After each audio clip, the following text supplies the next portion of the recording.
Assalamualaikum, halo Bunda, kembali lagi dengan saya Wina. Nah, di video kali ini saya akan membahas tentang 4 cara mengatasi bingung puting pada bayi. Nah, Bunda, menyusui merupakan momen yang intim antara ibu dan bayinya ya. Nah, sewaktu menyusui, si kecil akan merasakan kedekatan secara fisik maupun emosional dengan Bunda ya. Tapi bagaimana jika dia mengalami bingung puting dan menolak untuk menyusui langsung dari payudara Bunda? Nah, bingung puting terjadi ketika bayi mengalami kesulitan untuk menghisap ASI ya. Nah, langsung dari payudaranya. Nah, hal ini biasanya dialami oleh bayi yang baru lahir atau bayi yang sudah terbiasa minum ASI dari botol. Nah, penyebab dan gejala bingung puting biasanya disebabkan oleh terlalu cepatnya Bunda dalam mengenalkan botol susu atau dot kepada si kecil ya.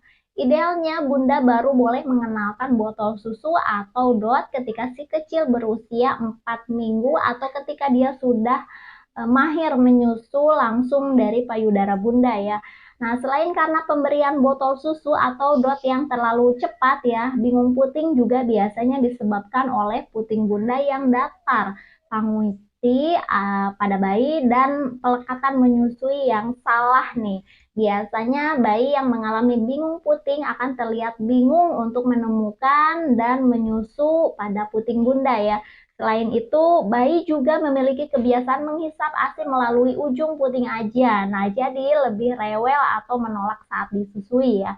Nah, bingung puting tidak boleh dibiarkan begitu saja ya Bunda, karena beresiko menimbulkan gangguan pada bayi dan ibu.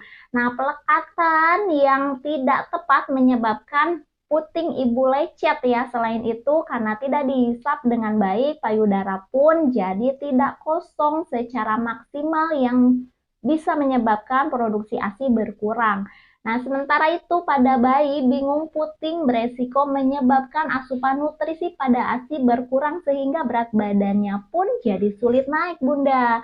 Nah, begini sih caranya ya mengatasi bingung puting pada bayi. Nah, untuk mengatasi bingung puting pada bayi ada beberapa cara nih Bunda bisa dilakukan di rumah ya.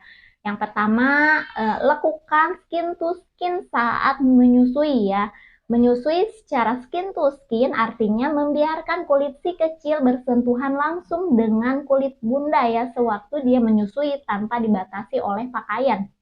Nah, cara ini biasanya membantu si kecil jadi lebih rileks dan mendorongnya untuk menikmati proses menyusui. Nah, jika dilakukan secara rutin, menyusui secara skin to skin akan sangat membantu dalam mengatasi bingung puting yang dialami bayi.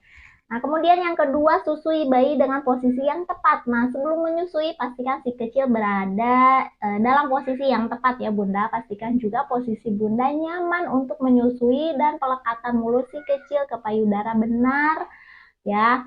Nah, pelekatan yang benar adalah saat puting Bunda sudah masuk semua ke dalam mulut si kecil ya, sehingga bibirnya menutup areola-areola Bunda ya. Nah, kemudian yang ketiga, susui bayi sebelum dia merasa sangat lapar ya.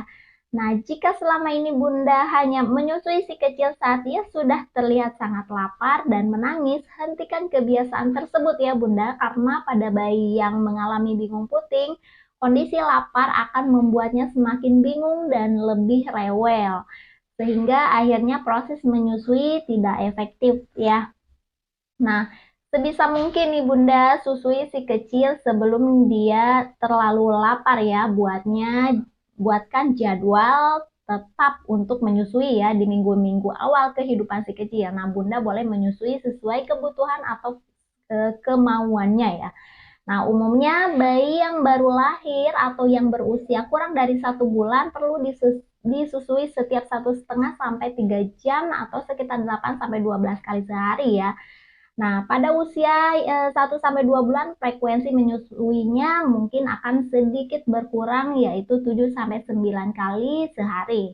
Keempat, tetap tenang ya. Bayi dapat merasakan kecemasan bundanya loh karena meski agak resah usahakan agar bunda tetap tenang sewaktu menghadapi si kecil yang bingung puting ya.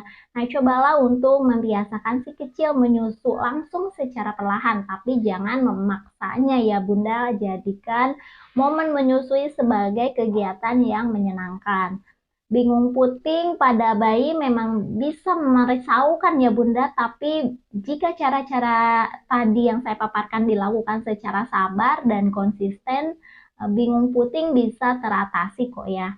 Nah, jika si kecil masih juga bingung puting nih, padahal Bunda udah menerapkan cara-cara yang tadi saya paparkan nih, sebaiknya segera konsultasikan dengan dokter atau konsultasi asli dengan mendapatkan solusi yang tepat ya Bunda. Nah, itulah penjelasan seputar 4 cara mengatasi bingung puting pada bayi. Silakan subscribe, like, dan share agar kalian bisa lebih tahu banyak info seputar kesehatan di sini. Nah, jika ada pertanyaan, silakan tulis di kolom komentar atau Bunda juga boleh menghubungi nomor WhatsApp saya di nomor admin yang tertera di deskripsi. Saya Bidan Wina, semoga bermanfaat. Sampai jumpa kembali. Wassalamualaikum warahmatullahi wabarakatuh.